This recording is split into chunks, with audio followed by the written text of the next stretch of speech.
唔知道大家咧覺唔覺得咧加拿大嘅銀行啊或者任何 banking 嘅 experience 係零舍撈搞嘅。首先戴咗頭盔先，我用嚟用去係用死一間銀行嘅啫，所以可能係我間銀行好衰啦。咁話說咧，我張 Visa 卡咧就12月到期，但我11月到12月係會去旅行嘅。咁我就打電話俾 Visa 卡後面嗰個 number 啦，就諗住叫佢哋快啲 send 嗰張新嘅Visa 俾我啦。跟住咧個接線生就同我講就話，其實我哋9月份已經 send 咗一張新嘅 Visa 卡俾你㗎啦，你麻煩你 check mailbox 啦。但其實我係連續幾個禮拜日日都有 check mailbox， 我係冇收到張 Visa 卡嘅。咁我就麻煩個接線生話，你可唔可以 send 張新嘅 Visa 卡一個 branch 度，咁我自己 pick up 啦，因為以防即係可能 Canada Post 嗰啲撈搞嘢。話 OK 啦，咁呢個電話咧我係10月9號打嘅。打完呢個電話之後咧，我就有幾個 email notification 話俾我知我嘅 auto payment 係 go through 唔到嘅。嚇乜事啊？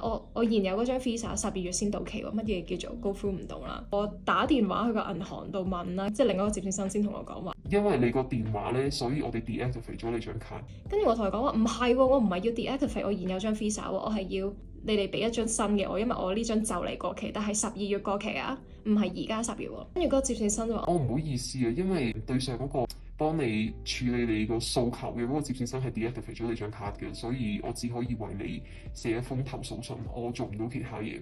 怪自己黑仔啦，冇辦法啦。係最激氣咧，我係15號啦，先收到個 email confirmation 話你新嘅 Visa 卡寄緊過嚟嘅啦。9號打個電話就係要你 replace 我張卡，你係 deactivate 咗我張卡，直到我打電話投訴，你先至識 send 翻張新嘅卡俾我。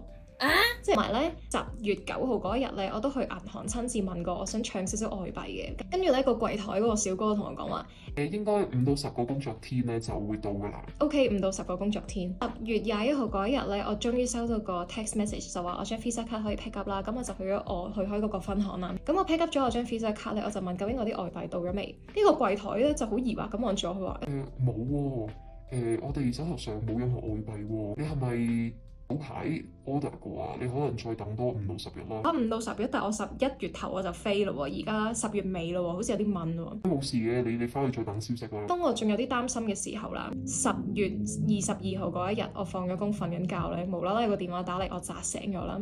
喂，呢啲外幣真係喺我哋嗰度好耐咯喎，你幾時 pick up 啊？我明明琴日先嚟過，你哋話未 ready，叫我等多10日。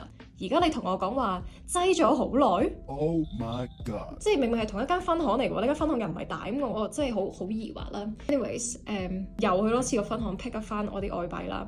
跟住嗰個女人同我講話，係啊，其實呢個外幣咧通常5日咧就會到㗎啦。咁你琴日可能咧遇咗一個唔識做嘢嘅新嚟嘅同事啩。